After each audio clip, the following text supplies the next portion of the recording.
adik-adik, ketemu lagi dengan saya Ibu Meriani atau Ibu Mei. Pada sesi ini kita akan membahas topik akuntansi kas kecil. Setelah mempelajari video ini, Ibu berharap adik-adik dapat menjelaskan contoh kas kecil, menjelaskan pengertian kas kecil menurut para pakar, menjelaskan jurnal akuntansi kas kecil. Contoh kas, pada saat kita membeli makanan, kita menggunakan kas. Pada saat kita membeli pakaian, minuman, kita menggunakan kas. Kas dapat digunakan dalam kegiatan operasional perusahaan.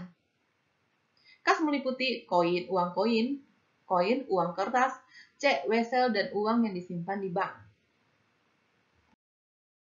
Perusahaan menggunakan kas kecil dalam pembelian perlengkapan kantor. Perusahaan menggunakan kas kecil dalam membayar biaya langganan koran.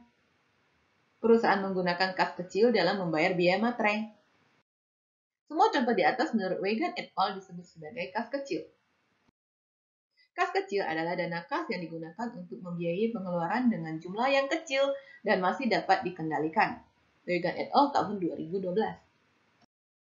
Holmgren tahun 2000 menyatakan bahwa kas kecil adalah pengeluaran kas kecil akan sangat tidak ekonomis jika perusahaan harus menuliskan cek untuk membayar taksi seorang eksekutif, satu kotak pensil, atau pengiriman sebuah order khusus keluar kota. Dana kecil tersebut disebut sebagai kas kecil atau petty cash. Tujuan kas kecil untuk membayar tagihan perusahaan yang jumlahnya kecil. Untuk dana cadangan yang akan digunakan untuk membayar tagihan yang mendadak. Dana langsung perusahaan yang akan digunakan untuk beberapa tagihan yang repot jika menggunakan cek. Untuk merespon dengan cepat proses pembayaran. Contoh soal kas kecil metode impres, sistem dana tetap. PT Mejaya menetapkan kas kecil untuk pembayaran pengeluaran dalam nominal yang kecil.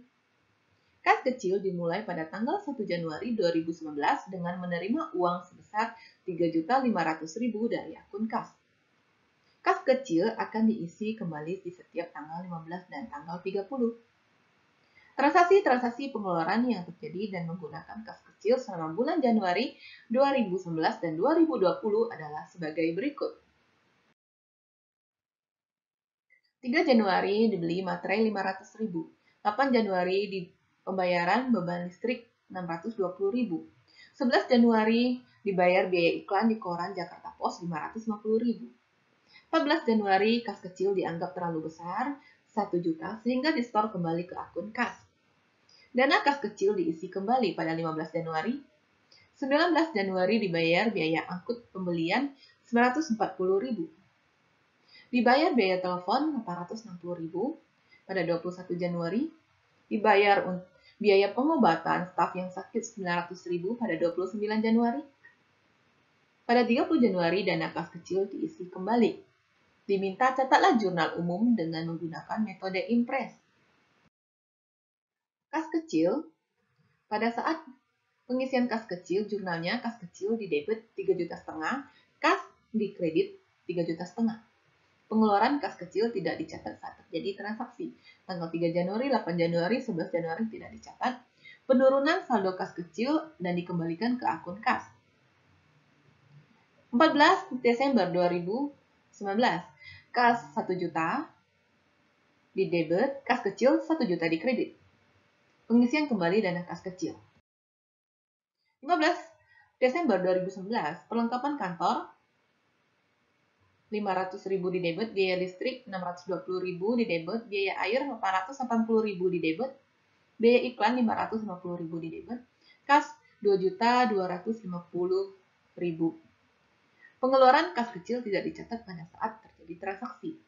Pengisian dana kas kecil, jurnalnya, biaya angkut pada 30 Januari 2020, jurnalnya biaya angkut Rp940.000 di debit, biaya telepon Rp860.000 di debit, biaya rupa-rupa Rp900.000 di debit, kas di kredit Rp2.700.000. Pengisian kembali dana kas kecil pada akhir periode perlu dilakukan agar biaya-biaya yang sudah dibayar dari kas kecil bisa dicatat.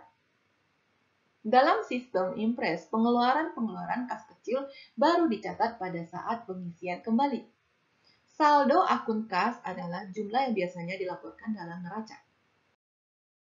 Referensi diambil dari Jeffrey Wegan, 2015, Financial Accounting, IFRS Edition, John Wiley & Son. Demikian adik-adik video kali ini. Semoga bermanfaat, terus semangat belajar dan mencapai cita-cita. Sampai ketemu di video berikutnya. Sampai jumpa.